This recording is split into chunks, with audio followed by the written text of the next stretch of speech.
Hello lads, welcome back to LADZ City. This is nftgg and today we're taking a look at Metalands. And Metalands is a free-to-play first-person shooter being developed on Polygon, and I believe the coin right now is CIFI is on the Binance Smart Chain, so it's a cross-chain game. This game will be launching early access on Steam very soon. So I've been looking for a free-to-play shooter game on any sort of blockchain for the longest time, and I think this might be the first one that has real potential in my eyes. So that's why I want to cover it today. So this game seems like it's going to be a combination of Half-Life, like Counter-Strike, and on an open world scene. And on their Twitter they say Metalands is a decentralized open world first person shooter game with an environment large or 1.5 times larger than GTA 5, which is pretty big. The game, which runs on Unity 3D and blockchain, will feature a play-to-earn mechanism in the action-packed multiplayer and campaign game. So you're going to have multiplayer shooting like Counter-Strike by the looks of it. And we'll also have the exploration style PvE side as well, which hopefully you can play with friends, go explore a huge map, shoot down guys, collect assets, craft them into weapons and sell them on the market, because Metalands is built on a platform called CIFI, which is over here. So this is citizen financed. It has different components that make up a bigger picture of what citizen finance is. So if we just scroll down a little bit, we see that it has a few different applications. So the main four are Metalands, which is the first person shooter game that will be coming out. They have Santa Fe, which is a decentralized lending platform.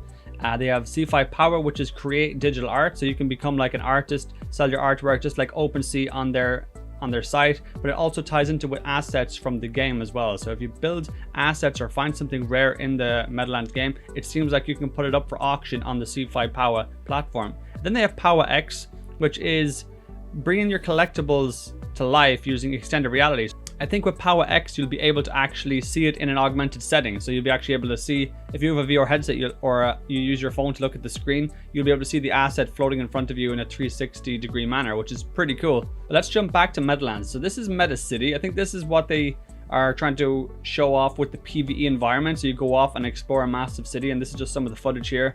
I'm not going to play it with too much sound because I don't want any copyright or whatever, but as you can see, it kind of looks like Half-Life. It's very early development right now. This is like alpha footage, but you kind of get the gist of what it is. It's going to be a big open world. You can go explore different areas and you collect different items and whatnot. Now we'll just go over and take a look at a different trailer that they have here. This is kind of the teaser trailer for everything inclusive with the Metalands game. So you kind of see the open world. But this could also be districts for having your PvP as well. So kind of like Counter-Strike maps. So we have Metalands.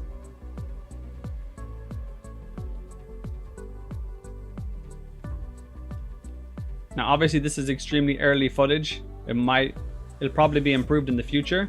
But yeah, this is what the guys look like. The assets are, I think, pretty nice already. I've seen a lot of games out there trying to come up with similar stuff and not have the same level of detail to their assets. Grab your weapons. All right, there's a kind of a collection of all the different weapons you can use right now. They have melee, pistols, rifles. This is a thing called the bunker. This is like your home base for the game. So this is where you'll be crafting, storing your assets, your rareables, whatever you want. What I want to see in the bunker is that if you buy assets or artwork from a different chain, that you'll be able to import them and put them on your wall there. Because I think that's kind of what they're going for as well. I'm not 100% sure on that. But definitely in the bunker is where you do crafting, and it's more like NFT stuff. So if we pop back over to the Twitter, they also have more footage of like the development of the different maps by the looks of it, and the general layout of the land for the open world. So they're actually putting a lot of detail into how they're going to design this, which looks super early stages now, but this video was made back on July 24th, and I think they've progressed a long way since. But some of the detail and the layout looks very promising. This game looks like Half-Life in a way, and I loved Half-Life growing up. I've always wanted to play Half-Life on a bigger scale, and you know, Half-Life has the same engine as Counter-Strike, and everyone knows how successful that was in terms of a PvP esport. And this game is also bringing out esport level stuff within the next 3 to 4 months is what they plan on the roadmap.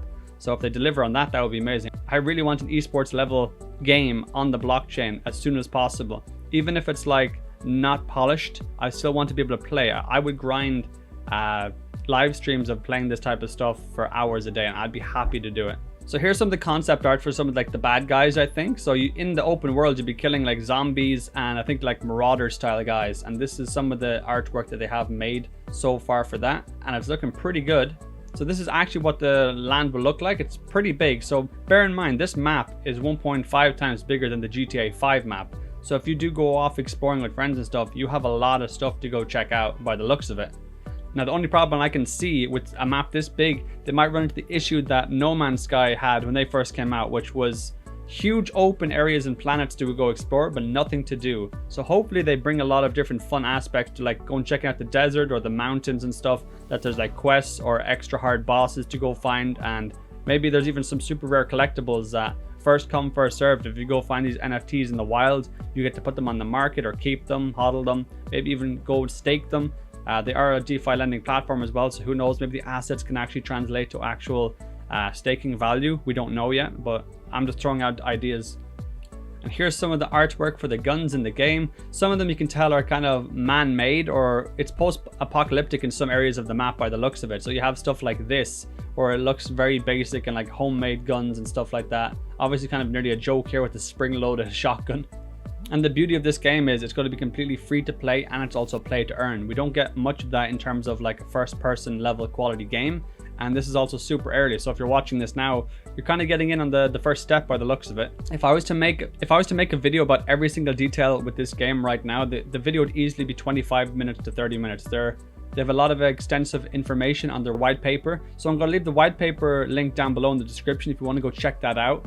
And when I first saw this project and how much they have going on in terms of a marketplace, augmented reality features coming out, hopefully esports before Christmas, an alpha releasing on Steam, I was thinking a project like this would probably already have 50 to 60 million worth of a market cap. I was so shocked when I found out that this is still under 8 million, which is like nothing compared to all the other micro caps, even the space developing games that really do nothing but stake or idle clickers. Like, this has so much going for it, and it's such a small cap. I just couldn't believe it.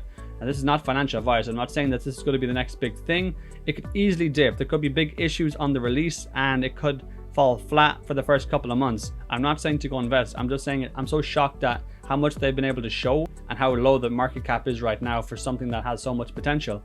But all that being said, definitely do more research, read the white paper. I can't go through everything today, but definitely read the white paper if this is something that you find interesting, which I personally do. If we can play something like Half-Life and Counter-Strike combined on the blockchain, I'm sold already. The fact that we might be able to go exploring with friends on a big open world nearly like a Rust is very, very appealing to me.